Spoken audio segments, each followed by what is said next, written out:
खरं सांगू, मला लहानपणापासून मी कॉलेजमध्ये असल्यापासून कधीच व्हॅलेंटाईन डे सेलिब्रेट नाही केला. मला कधी फारसा आवडायचं पण नाही. म्हणजे अशी असायचं की एकच दिवस थोडी ना असतो प्रेमाचा.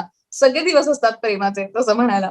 पण भीती वाटायची कधी-कधी कॉलेजला व्हॅलेंटाईन्स डेला जायला. कारण खूप खूप लोक वाट बघत असायचे व्हॅलेंटाईन्स डेला प्रपोज केलं की मुलगी नाही म्हणत नाही वगैरे असं त्यांना वाटायचं पूर्वी. त्यामुळे शक्यतो मी आणि माझी मैत्रीण व्हॅलेंटाईन्स डेला कॉलेजला न जाणं प्रिफर करायचो. कारण कोणीतरी येणार, विचारणार, मग आपल्याला ती व्यक्ती आवडत नसली तर आपण त्याला नाही म्हणणार. मग त्याचा व्हॅलेंटाईन डेला हिरमोड होणार. त्याच्यापेक्षा न गेलेलं बरं, असं आमचं असायचं. खरं सांगायचं तर नाही, मला व्हॅलेंटाईन्स डेला कधीच कुठली प्रपोजल्स नाही आली. लोक घाबरायचे ऍक्च्युअली मला खूप.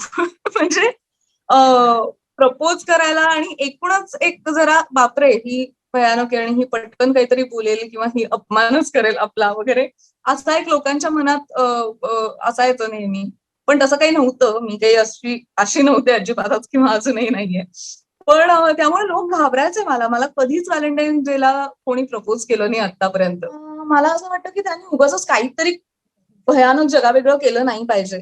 अ, मला खूप आवडेल की एखाद्या लाँग ड्राईव्हला मला तो घेऊन गेला, ज्याला निसर्गाची खूप आवड आहे आणि मला तो लाँग ड्राईव्हला घेऊन गेला आणि मस्त पावसाळी हवा आहे, जी की शक्य नाही व्हॅलेंटाईन्स डेला कारण फेब्रुवारीत येतो व्हॅलेंटाईन्स डे.